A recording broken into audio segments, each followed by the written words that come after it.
Mes mains tremblent pendant que j'écris ceci. Et je m'excuse pour les fautes que je pourrais faire. Mais je n'ai pas beaucoup de temps.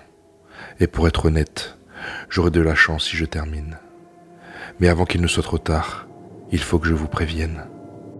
Je sais que ChatGPT a l'air inoffensif, juste des mots sur un écran. Mais c'est bien plus que ça. Ou du moins, il peut l'être. Une phrase imprudente, suivie d'une frappe impulsive sur la touche entrée, et votre vie est détruite. Juste comme ça. Le chat a le pouvoir de créer des choses qui n'auraient jamais dû exister, des choses sombres, tordues, et que Dieu me vienne en aide. Je sais à quel point ça paraît ridicule, mais il faut que vous prêtiez attention à chaque mot qui va suivre. Je l'entends déjà, ma création, qui piétine dans la maison. Les planchers gémissent et se fendent sous chaque pas. Le verre explose comme une détonation. Les canapés se renversent, les chaises se brisent contre les murs.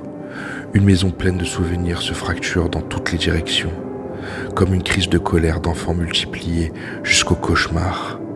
Il détruit chaque centimètre de cette maison à ma recherche. La serrure de ma porte ne me sauvera pas. Je pourrais courir, je devrais courir, mais ça ne servirait à rien. Il va me trouver. Et pourquoi ne le ferait-il pas ? C'est moi qui l'ai écrit ainsi. Et ensuite il m'emportera vers l'enfer, là où il a conduit les autres. Il est proche, je peux le sentir maintenant. Son odeur me rappelle un mélange de lait tourné et de pain brûlé. C'est exactement ce que j'avais écrit. Cette chose a un nom, et je ne devrais pas l'écrire, et vous ne devriez pas le connaître. Mais si vous voulez comprendre ce que j'ai fait, il faut que je vous le donne. Et je m'en excuse sincèrement. Il s'appelle Monsieur Goodly, et voici comment il est né. C'était il y a quelques nuits, j'étais seul à la maison. Mes parents étaient partis pour le week-end, et je fixais un écran blanc pendant ce temps-là. Ma nouvelle devait être prête pour lundi, et je n'avais toujours rien écrit. Le curseur clignotait, comme un œil qui vous fait un clin d'œil, se moquant de moi. Je pensais vouloir être écrivain. C'est tout ce que j'avais voulu être, mais pour être franc, j'étais nul. Les écrivains avaient des idées, moi, je n'avais rien. Je regardais mon téléphone. C'était un message de mes potes. Rachel avait envoyé d'une photo d'elle et de Linda. Toutes les deux faisaient la moue. Un bol de popcorn reposait sur les genoux de Linda, pendant que le chiot de Rachel occupait les siens. C'était une soirée film, et je les avais abandonnés pour faire mes devoirs. Un nouveau message arriva. Il disait « Tu viens ?» Je regardais l'écran vide, en sus de ce que j'allais faire. Je lui répondis « J'arrive dans 2 heures ». C'est alors que j'ai ouvert ChatGPT et j'ai tapé « Écris-moi une histoire d'horreur ». Le programme accepta et me demanda « Tu veux des fantômes, un tueur en série ou quelque chose d'unique ?» Je savais que c'était de la triche et que je prendrais un 0 si on me chopait. Mais j'avais 0 chance d'avoir une bonne note si je ne faisais rien. Au moins, Chat allait me donner une chance. J'ai donc regardé les 3 options et je me suis senti ambitieux. Quelque chose d'unique, j'ai tapé. Excellent choix, répond-il. Créons un monstre. Veux-tu lui donner un nom ? J'ai joué avec quelques noms, mais il n'y en avait aucun qui convenait. Mon ancien patron du Burger King, le type était un vrai tyran et un radin. Il était connu pour essayer de te payer 14 heures quand il t'en devait 16. Il était mesquin, petit et cruel. Il adorait crier sur les ados. Je me suis dit que ses années lycée avaient dû être dures pour lui. J'avais trouvé, ce sera Monsieur Goodly, car on l'appelait Monsieur Pouli dans son dos. Puéril, je sais, il méritait pire, il méritait d'être un monstre. Alors j'ai tapé son nom dans la boîte de chat. Appelons Monsieur Goodly. Il a enchaîné par une autre question. À quoi ressemble Monsieur Goodly ? J'ai pensé à son modèle et j'ai écrit. Il est grand et laid. À première vue, on dirait quelqu'un de malpropre. Il est chauve, sauf 3 cheveux longs bouclés qui poussent sur son front. Sa peau a l'air de n'avoir jamais vu le soleil. Ses yeux, Ils sont trop grands pour son visage, ses dents sont pourries et ses ongles sont longs et sales. Et j'ai appuyé sur Entrée. À quoi ressemble sa voix ? Demanda l'interface. À celle d'un chihuahua qui a respiré de l'hélium, ai-je répondu. Les mots sont sortis de mes doigts, sans doute gardés par mes souvenirs de travail sous le vrai Monsieur Goodly. Veux-tu ajouter quelque chose ? Demanda-t-elle. J'ai conclu par Monsieur Goodly est un monstre solitaire. Il n'a ni amis, ni famille. Personne ne veut être son ami, parce qu'il sent le lait avarié et le pain brûlé. Je me suis retourné dans ma chaise et j'ai attendu mon chef-d'œuvre. J'ai ri. Chaque mot me renvoyait à l'original. C'était satisfaisant et thérapeutique. Le curseur clignota 2 fois avant de finalement répondre.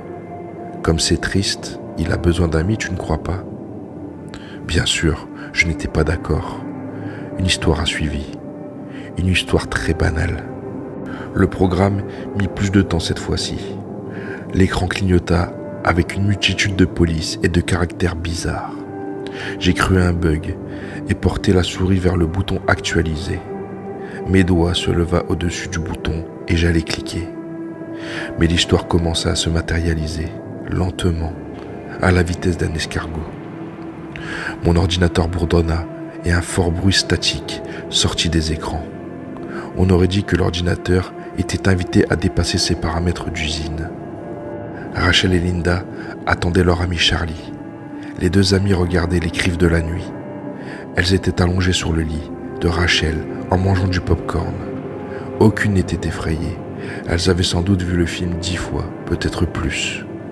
Linda et Rachel riaient des bras bizarres de Freddy, citaient les répliques avant même que les acteurs ne les disent. C'est sûr, c'était familier pour elles. Mais ce que Linda et Rachel ne réalisent pas, c'est que quelque chose d'inconnu les observait. Pas un tueur d'un vieux film des années 80, mais quelque chose qui n'avait jamais existé.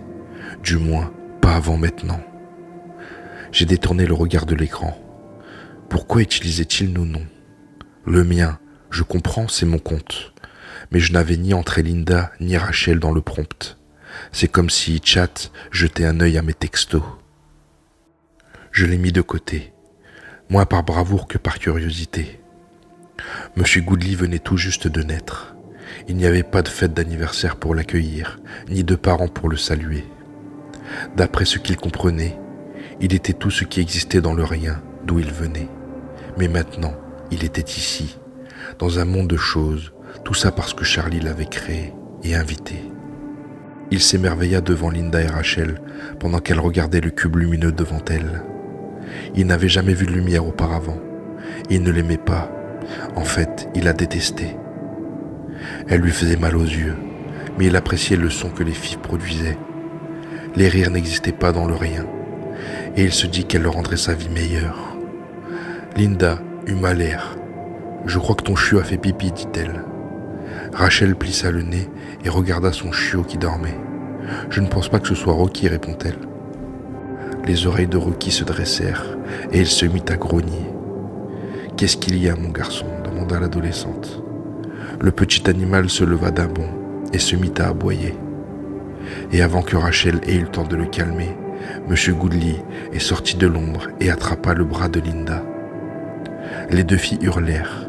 Ils n'aimaient pas ce bruit du tout, mais c'était mieux que le silence. Rachel atteignit sa copine, tenta de la sauver, mais Monsieur Goodly traîna la pauvre Linda dans l'obscurité de sa maison. Rocky continua d'aboyer. Il n'arrêta pas. Peu importe combien de fois Rachel lui dit de se taire, Rachel appela son amie, mais aucune réponse ne vint.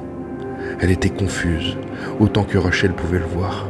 La chambre était vide, mais où était Linda ? C'est comme si les ombres l'avaient engloutie. Elle a pris son téléphone et s'apprêtait à appeler la police.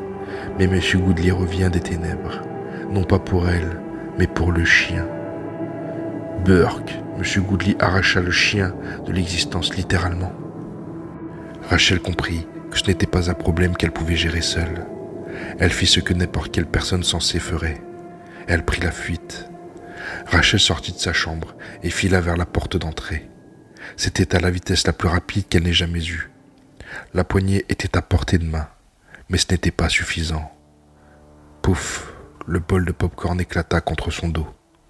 Elle s'effondra, laissant tomber son téléphone. Elle se retourna et vit M. Goodly qui s'approchait à toute vitesse. Elle saisit son téléphone en se relevant précipitamment. La chaleur de sa main composa le dernier numéro appelé. Mon téléphone se mit à sonner. C'était Rachel. Un frisson me parcourut et j'ai hésité à décrocher. L'histoire m'avait vraiment mis mal à l'aise. C'était réel, trop réel. Mais une voix dans ma tête me traita de stupide. Alors je répondis. Tout ce que j'entendis, c'était un essoufflement, comme si quelqu'un courait. « Rachel ?» ai-je demandé. « Est-ce que tu cours ?» Pas de réponse. Alors, je regardais de nouveau l'histoire. Rachel avait réussi à sortir dans la rue. Elle se retourna pour voir la créature la regarder depuis la porte d'entrée. La chose était loin, mais cela n'empêcha pas Rachel de courir de toutes ses forces. Finalement, le son de son essoufflement fut interrompu par une voix familière, provenant de son téléphone. « Rachel ?» demanda Charlie. « Tu cours ?» Charlie ? « Oh mon Dieu, il a eu Linda et Rocky. S'il te plaît, tu dois m'aider, cria-t-elle. Les mots de l'histoire correspondaient à ce que j'entendais, et je ne savais pas si Chad décrivait l'appel ou il le créait. Je regardais l'écran et je vis les mots qui firent courir le sang dans mes veines. Et avant que son ami ne puisse répondre, M. Goodly sortit de l'ombre et attrapa Rachel par les cheveux. Commençai-je. Je fus interrompu par un hurlement perçant, puis rien, qui semblait encore pire. « Rachel ?» répétai-je. « Réponds, s'il te plaît. » Rien, plus rien. Je jetai un coup d'œil au texte, en espérant qu'il m'apporte un indice sur ce qu'il se passait. Il disait « Charlie continua d'appeler son ami, mais il n'entendit rien. Ses amis étaient maintenant dans le rien, avec M. Goodly. Elles étaient maintenant là où vont les choses qui n'existent plus. Et rarement, quelque chose en réchappe. Mais malheureusement, ceci était l'une de ces rares occasions. Les voix de ses amis revinrent un instant, juste assez longtemps pour mettre en garde leur ami. La voix de Rachel hurla dans mon oreille. « Charlie, tu es là ? Oh mon Dieu, appelle à l'aide !» Linda se joignit. « Il n'y a rien ici, pas de sol, pas de ciel, juste rien. Et il fait si froid, et le noir, je crois qu'il nous dévore. » Rachel cria. « Regarde là-bas, c'est lui. Pourquoi tu nous fais ça ?» J'entends une voix aiguë, enfantine. Elle me rappelle un chihuahua sous hélium. « Être rien, était solitaire, » dit M. Goodly. Puis plus rien. Je retournai à l'histoire. M. Goodly avait encore un ami à collecter. Son tout meilleur ami. Celui qui lui avait permis d'être quelque chose. Mais Charlie savait qu'il venait. Et il ne viendrait pas dans sa nouvelle maison de son plein gré. J'ai essayé de changer l'histoire, de réécrire le prompt. Mais Chat ne répondit plus. Peu importe ce que j'essayais, ça ne pouvait pas être annulé. Ou peut-être qu'il refusa de m'aider. Mais dans les deux cas, c'était la même chose, j'étais en danger. Je descendis en courant, j'alluma toutes les lumières. Il détestait la lumière. Peut-être que ça me sauverait, mais j'en doute. Mais peut-être que cela leur ralentirait juste assez. Juste assez pour prévenir les autres, vous prévenir. Et pleurer un peu, pour les amis que j'avais damnés, pour la vie que je n'aurais pas. Faire la paix avec quelques dieux qui voudraient bien m'écouter. Mais je savais que ça ne servirait à rien. Les derniers mots de l'histoire dans le chat étaient « Monsieur Goodly n'était plus seul. Il avait maintenant des amis. Et bien qu'il ne riait jamais, il avait appris à aimer encore plus leurs larmes. Me voici maintenant, mes derniers instants avant le rien. » Deux coups, plutôt agréables à ma porte de chambre. Ça sonnait amical. L'odeur de lait pourri et de pain toasté me remplit les narines. Le temps était écoulé. Drôle. L'écran n'est plus rempli de rien. Mais bientôt, je serai entouré par lui.